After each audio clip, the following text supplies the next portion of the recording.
छत्तीसगढ़ को एक कबायली रियासत कहा जाता है, जहाँ कबायलियों की एक बड़ी तादाद बसती है। ख़ास तौर से छत्तीसगढ़ का जो जुनूबी इलाका है, वहाँ पर जो बस्तर डिवीज़न जो कहलाता है, वहाँ पर कबायलियों की अक्सरियत है।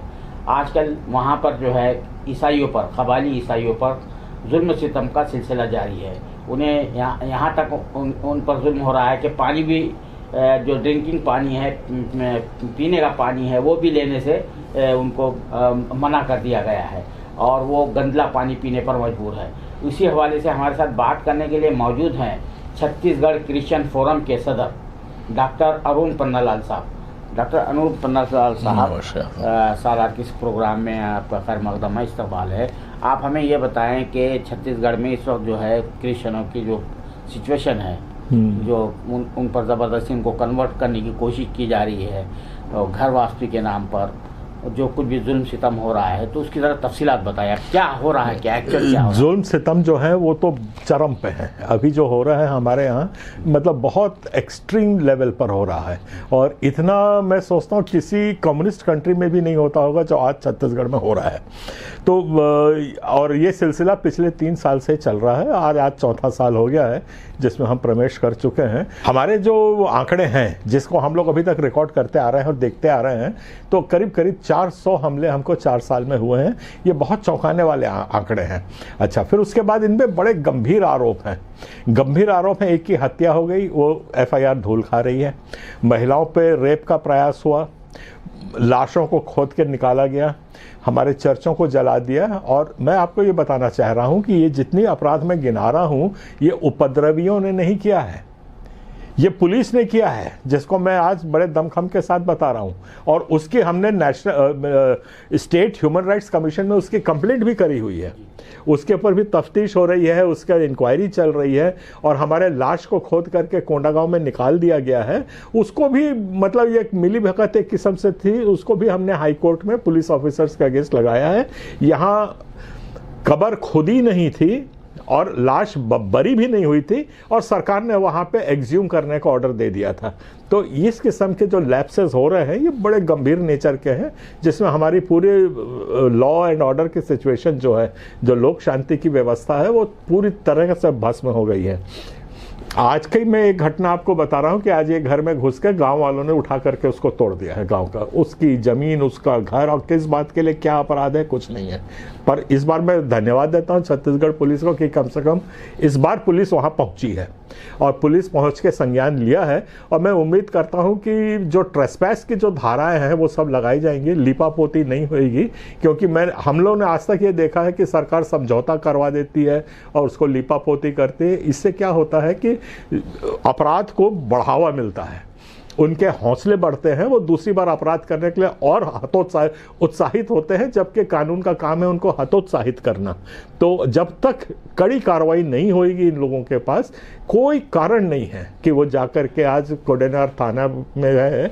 अभी हमारे लोग वहाँ गए हुए हैं, FIR लिखाने का आश्वासन वहाँ के TI साहब ने दिया है, उसके लिए भी मैं धन्यवाद देता हूँ कि कम से कम थोड़ी बहुत हरकत यहाँ पे अब दिखने को मिल रही है। इसमें कौन लोग इन्वॉल्व है? ये जो है, एक तो हिंदुत्व का जो ग्रुप है, वो रेडिकल जो एलिमेंट्स है वो उसमें इन्वॉल्व होते हैं, या लोकल लोग इन्वॉल्व है? कौन इन्वॉल्व है, उनको कौन जो है तो सपोर्ट कर रहा है? ये आप जो सवाल पूछे हैं, इसके ऊपर तो पूरी थीसिस लिखी जा सकती है, क्योंकि ये इनके सिंपल आंसर्स नहीं है। कोई सामान्य सवाल आपने नहीं किया है। ये एक बहुत बड़ी रणनीति है, और ये रणनीति ईसाइयों के अगेंस्ट नहीं है। ये जो रणनीति अभी जो हम बस्तर में देख रहे हैं, ये है आदिवासियों के अधिकार को समाप्त करने की एक रणनीति पिछले 50 साल से चालू है, और इसमें इनके खून में सब दलों का हाथ है। कोई भी ऐसा पाक साफ नहीं है, ये मेरा एलिगेशन है। और इसके कारण वो लोग आदिवासियों को समाप्त करना चाहते हैं, क्योंकि उनके पास जंगल ज़मीन और उनके पास जो मिनरल्स हैं वो सब पे काबिज होना चाहते हैं। ये अंडर रिटन लॉ है, जिसके कारण वो लोग चाह रहे हैं कि ये सब आदिवासियों को दबाया जाए। अब वो उसमें कैसे क्रिश्चियन समाज प्रभावित हो रहा है, कैसे उसका इंक्लूड हो, मैं उसके थोड़े से समीक्षा आपको देना चाहता हूँ। वो ये है कि पिछले करीब 50 साल से यही काम हो रहा है कि उनके जितने जो धर्म स्थल उनका धर्मस्थल तो नहीं, पर जहाँ पर अपने पूर्वजों की पूजा करते हैं, गायता कहते हैं उसको, उनका जो प्रधान होता है उनको, और जो उनकी देवगुड़ी होती है जहाँ पे उनके सामाजिक बैठक होती है, प्रार्थना करते हैं वो लोग, उनके ऊपर धीरे धीरे धीरे धीरे हिंदुत्व कब्जा होता जा रहा है और आज हो गया है। ऐसा नहीं है कि हो गया, देवगुड़ी का मतलब चेहरा बदल गया है, मंदिर नुमा हो गया है। और सबसे बड़ी बात है, अभी देखिए वो एक किस्म के छंद पढ़ते थे, जब कभी भी कोई सामाजिक बैठक होती थी तो आदिवासियों का एक रिवाज है, वो गा गा के एक छंद को पढ़ते हैं, उसमें वो अपने पूर्वजों को सम्मान देते हुए उसको गाया करते थे। अब जाकर के देखिए जो वहाँ के जो गायता और वहाँ के जो पटेल लोग जो गाते हैं, उसमें ब्रह्म विष्णु महेश का नाम लेकर के उसको गाते हैं। उनके पूर्वज तो किनारे लग गए, पर वो हिंदुत्व के रंग में रंग गए हैं। अब ये हिंदुत्व का रंग उजागर ना हो उनको जो लगाया जा रहा है, इसलिए ध्यान भटकाने के लिए वो ईसाइयों के तरफ धर्मांतरण का आरोप लगाए हुए हैं। ये तो संक्षिप्त में है। और इसमें एक मैं चीज़ आपको और थोड़ा सा बताना चाह रहा हूँ, अपने दर्शकों को भी बताना चाह रहा हूँ कि ये तो उसके पीछे की नीति है, इसके पीछे की मंशा है जो चली आ रही है।